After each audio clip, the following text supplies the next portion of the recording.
Hi, my name is Simon Verona, and this video gives you an overview of the service reception system in Navigator.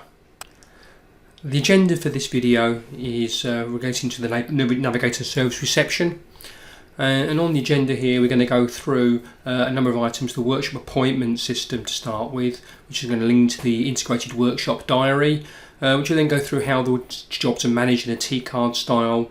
We'll then look through how technicians are going to use the time clock to clock on and off. Whilst this video is not about parts, we've got to do some parts to get some workshop job through the system. And then when we've got all that on there, we'll then go through how we're going to cost the job, raise the invoice to the customer, and then go from there. So without further ado, let's get stuck in.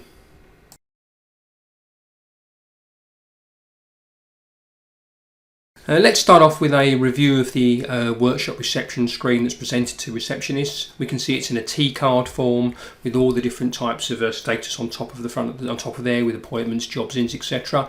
Top of the screen, all buttons give us what it is. We can use some filter buttons to show today's jobs, or just jobs that I'm dealing with rather than other receptionists, or waiting parts only in this case. And you'll see that the colour coded green is good, they're running to time. Red jobs are running late. We can see that in there.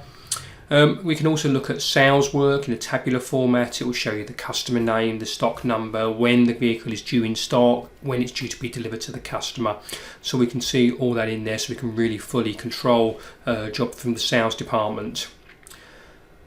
And then on the VHC side of things, there's a tab that manages the vehicle health check, and we can see jobs that are awaiting inspection, awaiting parts, awaiting labour, or where the VHC has been completed in there.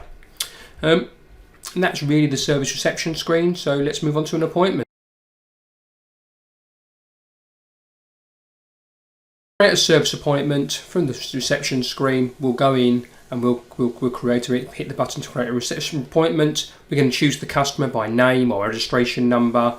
We can find the customer in the list, pick the customer we're interested in, and then that will then display that customer on screen, his vehicle details, his service history, the maintenance details of that vehicle, for example. And then we can then go and enter the requests that the customer is after. At that point, the requests are indicated what does the customer want. So in this case, we'll tick the issue for a service. We can then go and add the job we're going to carry on. So pick a job code, and we'll pick out a standard job code, so major service in this case. We're then going to ask what the second job is. Here we might have some problems, so in this case a rattle when braking. In this case we don't have a job to do. We're going to put in diagnosis, give it some time, and then carry on. We'll complete that, and now we're going to go and find some time in the diary. We can see our diary, we can see how many jobs we've got and where the services and MOTs and time available in there, and we can pick a date on the diary, see what jobs are already booked in, nothing in this case. And then we can complete the booking by saying when the job is required, when he's going to pick it up and drop it off, is he waiting, and if we're going to have a collection delivery, we can do that, and then create the appointment and give him a job number.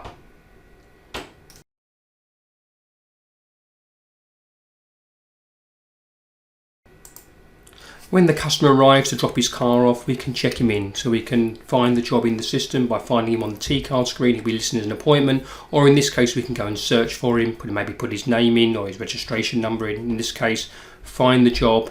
We can see the job represented on screen, so we can see how that's been created from the booking.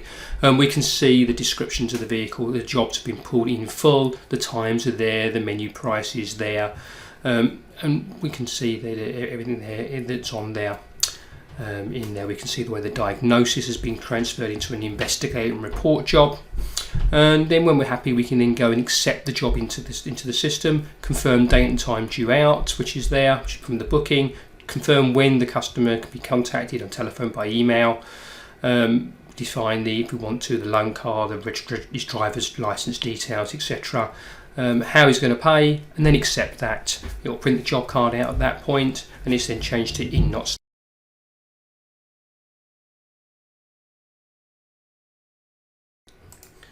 The technicians have their own clocking system, so when they're given the job they can go to this screen. It's touch screens rather than keyboard or mouse orientated. Technician selects himself on there, he can choose his job number and then decide if there's a clock on a line by line basis or a clock straight onto the job. And we can see there that he's now showing on the job is a time clock, so it's clicking away.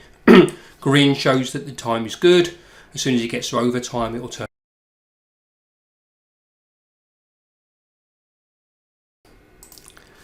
This isn't a parts video, but obviously we can't do much without service without parts. So we're just going to book a kit of parts out from the parts system and then book them to the workshop job. So it's to the workshop, key in the job number. It'll then ask you to confirm that it's the right job. We can check that it's the right car, and then we can then confirm to book the parts out to the job card. So relatively straightforward process at that stage.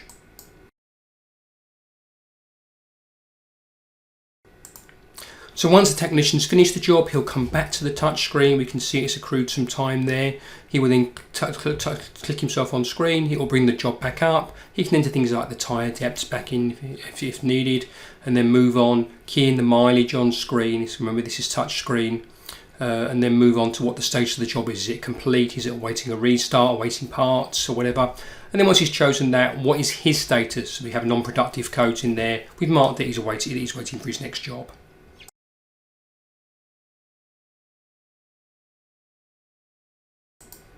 So once the job's complete, technician's finished, we can come back to the job and we'll see it's in the completed section. We can then come and cost that up and invoice it up. So the first thing we'll do will be to take, in this case, take that job that's for diagnosis. We can supersede that job literally and then go and pick a job, or in this case we can type in the job description of what we've done. So we can type in this case, that we found a loose cable from the ABS.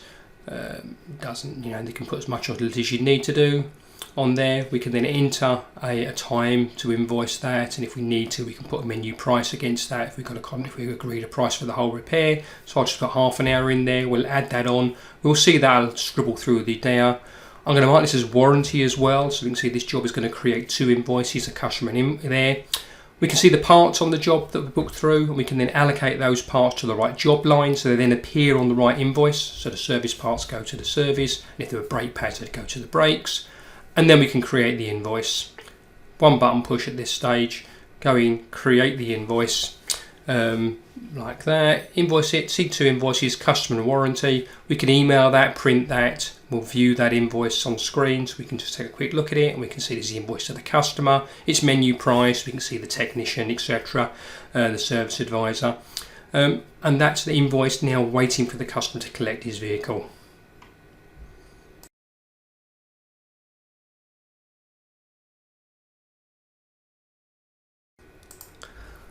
The customer will then come and collect his vehicle or return it to him. We have a final stage when it's invoiced to take the job and mark it as released as we give the keys back to the customer. So we can then go in, click the release job button. That will then bring up the screen which shows us the current final status of the job. We can see the amount of money to be collected. We can mark out how we've taken the payment, and down the bottom we can see when the next service, next MOT is due.